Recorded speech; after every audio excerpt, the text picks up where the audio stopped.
Hello, my name is Annie. So today we are going to tackle the tips on how to solve tricky mathematical problems sa LET and sa civil service. Yung first problem, what is the remainder between 73 and 35? Pag sinabi kasing remainder, usually ang iniisip na agad natin, i-divide to kasi remainder yung tinatanong. Tapos, ang masaklap pa doon, 73 divided by 35 is 2, remainder 3. Nasa choices pa yung maling sagot. So, syempre, since usually ganun yung thinking, pag nasa choices yung sagot, parang ang iniisip natin, yun na talaga yun. Yun yung tamang sagot. Pero, sa totoo lang, hindi. Kasi, remainder between. Pag sinabing remainder between, ang ibig sabihin nun, yung difference. So, 73 minus 35 is 38. Letter B yung tamang sagot, hindi letter C. Number 2, which of these numbers is not divisible by 15? Lahat ng numbers na divisible by 15 ay divisible by 5 and also divisible by 3. Sa nakikita natin, lahat nung nasa choices ay divisible by 5. Bakit? Kasi yung divisible by 5 ay any number na nagtatapos sa 0 or sa 5. So, itong 4, divisible by 5 siya. Kailangan na lang nating malaman kung alin dito yung hindi divisible by 3. Paano natin malalaman yun? Yung mga divisible by 3, di ba, ay yung mga numbers na pag inad mo yung digits nila, ang sum ay divisible by 3. Example, itong letter A. 4 plus 3 plus 1 plus 6 plus 4 plus 0 is 18. Divisible siya. Wala siyang remainder. 18 divided by 3 is 6. Letter B. 3 plus 2 plus 1, 6. Plus 6, 12. Plus 9, 21. 21 divided by 3 is 7, remainder 0. So, divisible by 3 din siya.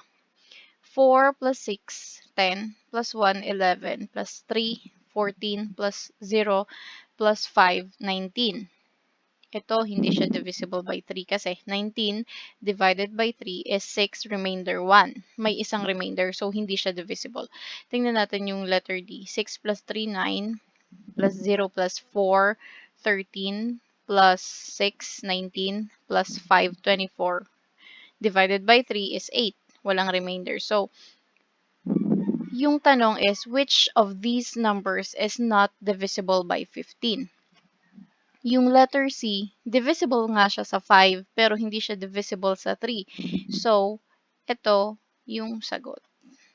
Letter C, 461,305. Okay. Number 3. A mile is about 1.609 kilometers. How many meters is a mile longer than a kilometer? So, ang mangyayari dito, mile longer than a kilometer. Yung 1 mile minus yung 1 kilometer. Tapos, ang itinatanong ay meters. So, i-convert mo muna siyang dalawa. Yung dalawa sa meters. Yung 1 mile daw ay 1.609 kilometers. Kung 1.609 kilometers siya, ibig sabihin, 1,609 meters. Yung isang mile. Yung 1 kilometer is 1,000 meters. So, ayun, 1,609 meters minus 1,000 meters is 609 meters. So, yung sagot mo ay letter C. Number 4. What is 20% of 60% of 200? Ganito yung magiging equation mo. Pag sa LET kasi 'di ba allowed naman yung calculator. Pero kung sa civil service, kahit alin dyan ang unahin mo, basta tatandaan mo lang kung paano i-convert yung 60% sa decimal, yung 20% sa decimal. Yung pag-convert niyan, ito yung 20. Magbibilang ka mula doon sa dulo ng dalawa kasi percent. So, 1, 2, dito yung point. Kaya magiging 0.2. Itong 60, 1, 2. Dito din yung point. Kaya magiging 0.6. Halimbawa, 5%. 5 lang, di ba siya? So, 5, bilang ka 1, tapos meron pang isa, 2. Kaya magiging 0.05. Ganun. So, eto na siya. 0.2 times 0.6 times 200. Next, number 5. Arnold plays basketball for a university team. He attempted 24 free throws and made 75% of these. How many free throws did he make? So, sabi, 75% lang daw nung 24 na beses niyang pag-a-attempt ang nakashoot. So, ang mangyayari, i-convert mo din to sa decimal, magiging 0.75 and imumultiply mo siya sa 24. 24 times 0.75 is 18. 18 yung tamang sagot. Or 3/4 ng 24. How much material is needed for 12 pillowcases if each pillowcase uses 1 1/4 meters of cloth? Yung 1 1/4, 5/4 siya, di ba? Or 1.25. So, kung may calculator, kung select, ang gagamitin nyo lang is yung number of pillowcases times 1.25. Kung sa civil service naman, imumultiply mo tong dalawa. Paano nga ba ito imumultiply? 12 times 5, ilan na yun? 60? Divide mo sa 4, edi 15. Kung gusto mong medyo, na lang, 12 divide mo sa 3, sa 4, 3 times mo sa 5, 15. Ganon. 1 hectare is equivalent to 10,000 square meters. How many hectares are in a rectangular field that is 750 meters wide and 800 meter long? Imumultiply mo lang tong dalawa. 750 times 800 ay 600,000 square meters. 10,000 daw yung isang square meter. So, kung ilan yung area, tapos nakalagay 'di ba square meter, times 1 hectare all over 10,000 square meters. Makaka-cancel yung square meters na dalawa. Ang matitira hectare na lang. So, ito na siya. Pag na-cancel to, magiging 600 divided by 10,000. So, ang sagot ay 60 hectares. Number 8. What is the value of x in this equation? 5 over x plus x over 20 equals 1. Kukunin mo muna yung least common denominator para mawala yung denominator dito. So, ang least common denominator natin ay 20x, 20 times x. Pag minultiply mo siya on both sides, dito sa left at dito sa right, ganito yung mangyayari. 20x times 5 over x. Makakancel syempre yung x, matitira 20 times 5, 100. 20x times x over 20, makakancel syempre yung 20, matitira x squared. Sa kabila naman, 20x times 1, 20x. So, eto na. Ililipat mo dito ngayon sa kabila yung 20x para 0 yung matira dito at magkaroon ka ng quadratic equation. So, di ba pag nilipat mo siya dito, magiging minus siya. Or kung gusto nyo, mag-minus kayo dito ng 20x, mag-minus din kayo dito ng 20x para balance pa din. Magiging 0 to, magkakaroon ka ng minus 20x dito. Tama? So, ayun, magiging x squared minus 20x plus 100.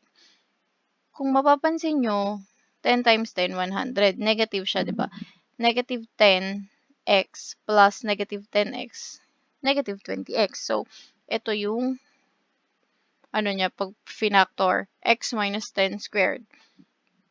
Pag kinuha mo yung square root ng both sides, ang matitira dito, x minus 10, sa kabila, 0 pa rin. So, ililipat mo siya sa kabila or mag-add ka ng 10 on both sides. Pag nag-add ka dito ng 10, magiging 0 siya kasi 10 minus 10. Pag nag-add ka dito ng 10, magiging 10 siya kasi 0 plus 10. So, matitira dito x, ang matitira dito 10. So, magiging x is equal to 10. So, the value of x in this equation is 10. Letter C. Number 9. One barangay wants to cement 2 lanes of road, each 7 meters wide and 200 meters long. What is the total area to be cemented? Ano daw yung total area na sesementohan? Ang nakalagay dito, each daw, each ng lanes, each lane, isang lane daw, 7 by 200 yung area. So, dalawang lanes yung sesementohan. Kaya, yung 7 by 200, ita-times mo siya sa 2. 7 times 200, ilan ba? 1,400. Tapos, times 2, magiging 2,800 square meters. Ito siya. Tama? So, number 10. Last na muna to. Express 1 and 2/5 times 1 and 1/4 all over 7 over 16 in simplest form. Yung una, 'di ba, mixed fraction to. Gagawin mo muna siyang improper fraction. So, paano ba siya gagawin ganun? 1 times 5, 5 plus 2, 7. Ikakopy mo lang yung denominator. 1 times 4, 4 plus 1, 5. 5 over 4. Copy mo lang din yung denominator. Ito, no need na kasi hindi naman siya mixed fraction. Yung pag-multiply naman, yung tamang pag-multiply, di ba? 7 times, numerator times numerator, denominator times denominator. Eh, kaso ito, 5 yung dito, 5 din yung dito. Parang magiging ano siya, pwede mo na siyang i-cancel. Or, kung gusto mo, i-try mo pa din, 35, 7 times 5, 35. Tapos 20. Pwede mo, di ba, pwede mo siyang i-reduce sa lowest term na 7 over 4. Yun pa din yung kalabasan. Basta pag merong 5 sa numerator, meron ding 5 sa denominator, pwede mo siyang i-cancel. Magiging 7 over 4 na lang siya. Divided by 7 over 16. Yung pag-divide ba ng fractions, halimbawa, ito nga, 7 over 4 na yung nandito, over 7 over 16, imumultiply mo siya. Pero, yung nasa taas na, itong nasa baba, ang nasa taas na niya, 16, yung nasa baba na 7, ito, mapapansin mo, dalawa na naman sila. Isang numerator, isang denominator na parehong number. Ika-cancel mo lang din sila. Ang matitira sa'yo, 16 over 4, which is equal to 4. So, ang answer mo is letter A, 4. Yun na muna siguro. Okay? Ganun lang. I-observe nyo lang yung mga, ano tawag dito? Mga words. Kasi, yun yung minsang nakakalito, kagaya nitong remainder between. Yan lang, sa susunod ulit. Hanggang sa susunod nating pagkikita, paalam.